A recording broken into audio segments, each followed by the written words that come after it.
உயரம் தான் காணாது, நீர் எல்லாம் செய்த சரி, நம்மளோட உயரம் காணாது என்று சொல்லி என்ன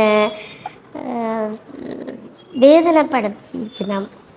வெகுளித்தனமாக பேசும் இவர்தான் பல உருவக்கேலிகளையும் தாண்டி சங்கீத துறையில் தனக்கென்ற ஒரு அடையாளத்தை பிடித்திருக்கும் யாழ்ப்பாணத்தை சேர்ந்த ஆசிரியர் தர்ஷிகா.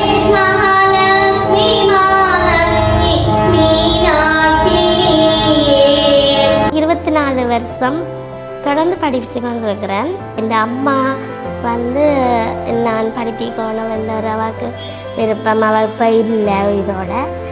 அதால் அவள் இந்த கனவை நான் நனவாக்கணும், அந்த ஒரு இதைத்தான் நான் இப்போ நடத்தி கொண்டிருக்கிறேன். இந்த தாழ்த்தி கதைக்க வலிக்கிட்டாங்க. இந்த குறைய உயரத்தில் குறைவாக இருக்கலாம், ஆனால் எந்த ஒரு இதில் நேர்த்தியாக தான் நான் நடப்பேன்.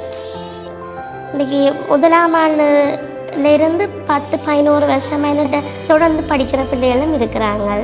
பல பேச்சுக்களை தாண்டி சாதித்திருக்கும் இவர் பல மாணவர்களுக்கு ஒரு ரோல் மாடலாக மட்டுமல்லாமல் மிகவும் பிடித்த ஒரு ஆசிரியராகவும் மாறியிருக்கிறார்.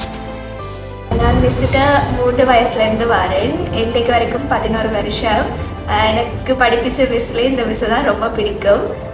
ஏண்டா ரொம்ப ஃபன்னாக இருப்பா. இங்கே வந்த பிறகு எனக்கு இவ படிப்பிக்கிறது ரொம்ப விளையாண்டுச்சு. நான் காலேஜ் முடிஞ்சதுலேருந்து வரேன். டீச்சர் இங்கே சங்கீதம் பாட்டும் பிறகு எங்களுக்கு கேள்வியும் கேட்பா. அதனால டீச்சரை என்ன பிடிக்கும். 3 மணி கிளாஸ்ன்னா 2:30க்கு வந்துடுவாங்க.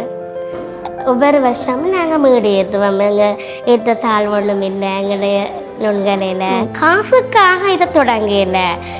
என்னட்டு இருக்கிற அந்த இதை மற்ற பிள்ளைகளுக்கு நான் கொடுக்கணும், அதுக்காகத்தான் நான் படிப்பிக்கிறேன். உள்நாட்டு மாணவர்களுக்கு மட்டுமல்லாமல் வெளிநாட்டு மாணவர்களுக்கான வகுப்புகளிலும் 4 வருடங்களை பூர்த்தி செய்திருக்கும் இவர் தன்னுடைய கலையகத்தின் 25வது வருட பூர்த்தியை கொண்டாட தன்னை தயார்படுத்திக் கொண்டிருக்கிறார்.